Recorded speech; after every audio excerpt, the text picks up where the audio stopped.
Drama serial सावल यार पिया की आने वाली किस्तें नाजरीन के लिए जबरदस्त सनसनी लेकर आ रही हैं। अब कहानी इस मोड़ पर पहुंच चुकी है जहां सावल ने पिया की खातिर अपनी जान हथेली पर रख ली है, मगर पिया की हमदर्दी सावल के लिए जानलेवा साबित होने वाली है। आने वाले वाकयात में सावल पर कातिलाना हमला होगा और इस हमले में उसके बचने के इम्कानात भी बहुत कम नजर आते हैं। सवाल ये है कि इस हमले के पीछे असल हाथ किसका है? क्या ये सब सेठ मूसा की चाल है या फिर आलियार को पिया और सावल की कुर्बत की खबर मिल चुकी है?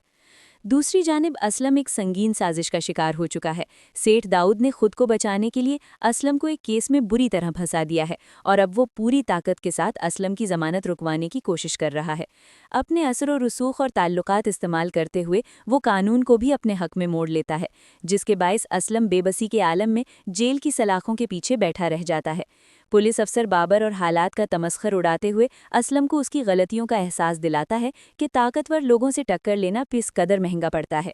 जब सावल को इस बात का इल्म होता है कि असलम को जानबूझकर फंसाया गया है और उसकी जमानत नामुमकिन बना दी गई है, तो वो सारी हकीकत पिया के सामने रख देता है। पिया मायूसी के आलम में सवाल करती है कि क्या इस शहर में कानून और इंसाफ नाम की कोई चीज़ बाकी नहीं रही?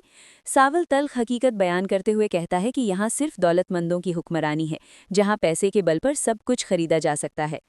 पिया अपने वालिद की रिहाई और सेठ दाऊद से बदला लेने के दरमियान उलझी हुई है। ऐसे में सावल एक ईमानदार डीएसपी का सहारा लेने का मशवरा देता है, जिससे उम्मीद बनती है कि शायद असलम को इंसाफ मिल सके और सेठ दाऊद अपने अंजाम तक पहुंचे। इसी दौरान निसार सेठ दाऊद को सावल और पिया के ताल्लुक की खबर देता है और ये बात आलियार तक पहुंचाने की साजिश बनती है, ताकि आलियार खुद ही पिया से दूर हो जाए। ये खबर आलियार को शुकूक में मुब्तला कर देती है। वो ना पिया पर मुकम्मल यकीन कर पा रहा है और न ही अपने बाप पर, इसीलिए वो खुद सच जानने का फैसला करता है। अपने दोस्त के मशवरे पर वो मूसा और माजी के राज खोजने निकल पड़ता है, ताकि हकीकत उसके सामने आ सके और वो दुरुस्त फैसला कर सके। इधर सावल पिया को सस्सी के घर ले जाता है, जहाँ सस्सी सावल के खुलूस और उसकी जज्बाती वाबस्तगी को भांप लेती है। माजी के इंकशाफात से पिया को मालूम होता है कि सावल की जिंदगी में सस्सी की क्या अहमियत रही है और वो किस कदर कुर्बानियों से गुजरा है। सस्सी पिया की कहानी सुनकर मदद का वादा करती है और डीएसपी से बात करने का यकीन दिलाती है, मगर हालात तेजी से एक खतरनाक रुख इख्तियार कर लेते हैं। सावल और पिया के इकट्ठे होने की खबर दोबारा सेठ दाऊद तक पहुंच जाती है और अब कभी इम्कान है कि वो दोनों पर हमला करवा दे।